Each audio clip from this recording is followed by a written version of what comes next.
Será que a ciência vai descobrir como dar a vida eterna para a humanidade?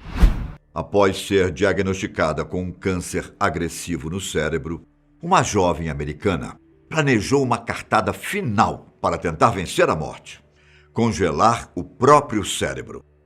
A esperança dela é que a ciência do amanhã seja capaz de recuperar o órgão, curar a doença e ressuscitá-la de alguma forma. Meu nome é Ivan Lima e eu quero que você me acompanhe na história de uma jovem cheia de sonhos, mas que foi embora cedo demais. O nome dela era Kim Suozzi. Ela era de St. Louis, uma cidade americana do estado de Missouri. Só que as 2 últimas semanas de vida dela foram concentradas no Arizona, onde ela estaria próxima da Alcor, o centro de criopreservação que havia escolhido para seguir com o plano. Um plano que ela sabia que tinha cerca de 1 a 2% de chances de dar certo, mas que ainda assim valeria a pena tentar. O triste diagnóstico veio à tona em 2011. A notícia do tumor no cérebro chegou após ela passar o último ano da Faculdade de Ciências, tendo estranhos episódios de dores de cabeça que acabaram culminando com uma grave convulsão, que chegou a colocar a vida dela em risco. No hospital, após realizar uma série de exames de ressonância magnética, o tumor foi encontrado. Só que os médicos acreditavam que era um tumor benigno.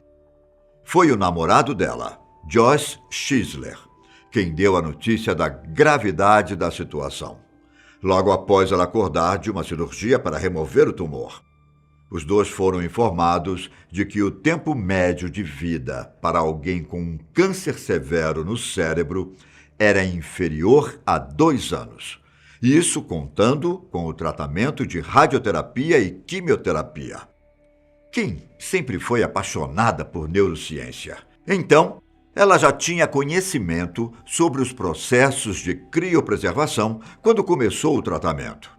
O que fortificou a ideia de congelar o próprio cérebro foi um texto que ela leu em uma revista chamada Cryonics, com o título Prêmio para a Tecnologia de Preservação do Cérebro, um desafio para criogenistas e cientistas. O texto afirmava que tempo não era problema, caso o cérebro fosse preservado de maneira adequada.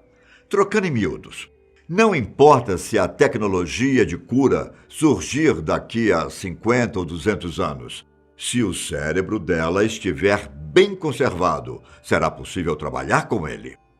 Mas será que realmente funciona? Atualmente, 3 grandes empresas que investem no projeto de congelamento do corpo, ou apenas do cérebro, se destacam nesse novo mercado. A Criorus na Rússia e 2 nos Estados Unidos, a Cryonics Institute e a Alcor Life Station Foundation.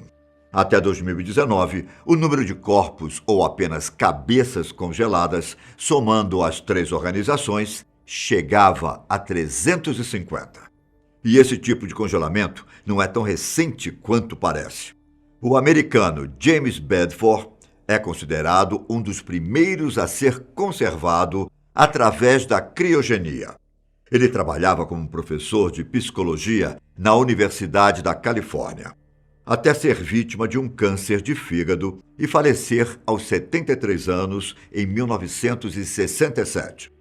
Já em 1988, foi a vez do ator Dick Clare ser preservado, logo após falecer devido a complicações relacionadas à AIDS. A lista segue com o jogador de beisebol Ted Williams, que faleceu em 2002. O professor Robert Ettinger, que faleceu aos 92 anos em 2011 e é considerado o pai da criogenia por ter escrito o livro Uma Perspectiva da Imortalidade, e também o programador Hal Finney, que deixou este mundo em 2014 e foi um dos pioneiros na tecnologia dos bitcoins.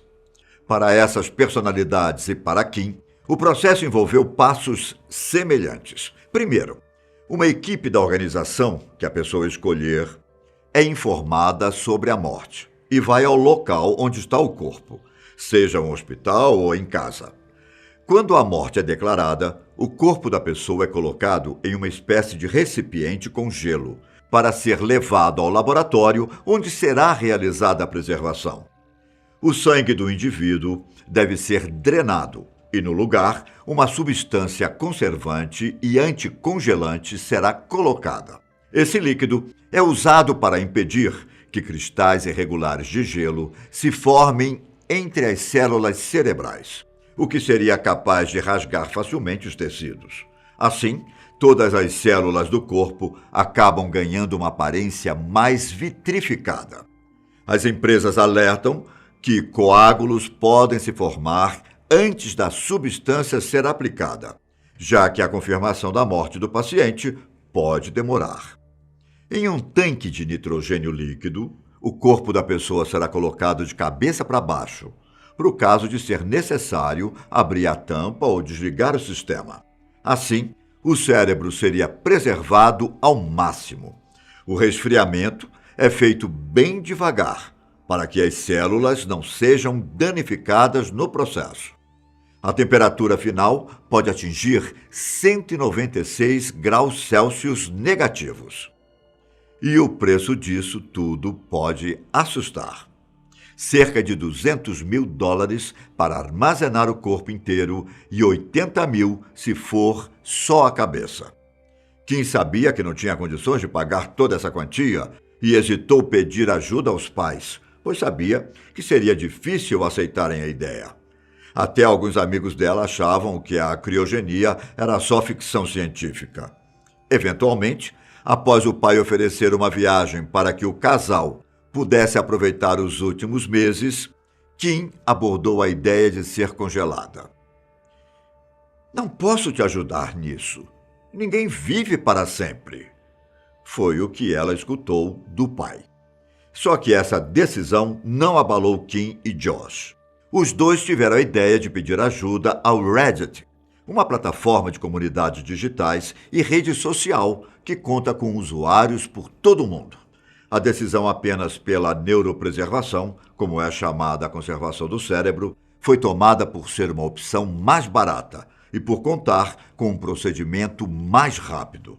Os $80 mil seriam usados para pagar uma equipe médica que estivesse pronta na hora da morte dela. Uma segunda parte iria para um fundo responsável pela reanimação de Kim no futuro. E a terceira parte seria para pagar o armazenamento do órgão em nitrogênio líquido. Mesmo sabendo que a criogenia não era uma garantia de que ela voltasse, e mesmo sabendo que o cérebro dela poderia sofrer mais danos, a jovem achou que valeria o risco, já que não dava para prever as tecnologias do futuro. No Reddit, Kim fez uma postagem pedindo que a comunidade a ajudasse a encontrar um pouco de paz naquela situação. Muitas respostas foram rudes e carregadas de hostilidade. A postagem acabou se transformando em uma discussão filosófica sobre a vida e o futuro da humanidade. Mas, no fim, Kim conseguiu o que procurava. Após poucas horas, ela recebeu a doação de $1.000 de um engenheiro de software do Google. Esse mesmo engenheiro até disse que pagaria todas as despesas caso ela não conseguisse juntar o dinheiro. Só que não foi preciso, pois em poucos dias as doações aumentaram e ela foi capaz de arrecadar a quantia. Para acelerar a própria morte, Kim chegou a recusar água e comida, já que sabia que o tumor poderia afetar uma porção cada vez maior do cérebro. Quando começaram os sinais de que a hora dela estava chegando, Josh precisou informar a equipe de criogenia quase que imediatamente. O casal sabia que era uma corrida contra o tempo para preservá-la corretamente. Naquele momento, Josh não se deixou levar pela emoção e tristeza. Era preciso continuar com o plano. Para retomar a circulação sanguínea, Kim foi conectada a um aparelho de ressuscitação cardiopulmonar. Além disso, uma espécie de tubo foi colocado no corpo dela para levar ar aos pulmões e alguns medicamentos, que foram injetados para impossibilitar que o cérebro inchasse e também para desfazer coágulos. Tudo ocorreu em uma manhã, com Josh acompanhando todo o procedimento e tendo a certeza que fizeram o melhor que podiam. Enquanto tudo pode parecer ideal, muitos especialistas afirmam que a criogenia não passa de conversa fiada e que é responsável por dar falsas esperanças aos pacientes. Primeiro, porque a ciência não sabe os detalhes dos processos entre neurônios. E segundo, será que o órgão resistiria a uma temperatura baixa por tanto tempo? As empresas estariam se aproveitando de boa-fé das pessoas? Nem Kim nem Josh tinham como saber o que iria sobreviver após o congelamento, se as memórias seriam guardadas, se a própria identidade dela permaneceria intacta. A esperança de Josh é de que as lembranças das brincadeiras, da família, dos estudos, das surpresas, das brigas e do primeiro beijo dos dois continuem vivas, mesmo que demorem séculos para trazer elas de volta. É por isso que ele e o pai de Kim continuam gravando mensagens sobre o presente para que, quem sabe, ela escute no futuro. Talvez não seja o caso de salvar o órgão em si, mas escanear os bilhões de neurônios de Kim para serem convertidos em uma espécie de código digital. Me conte aqui embaixo se você acha que será possível trazer pessoas de volta à vida no futuro. Quem sabe? Até a próxima. Tchau.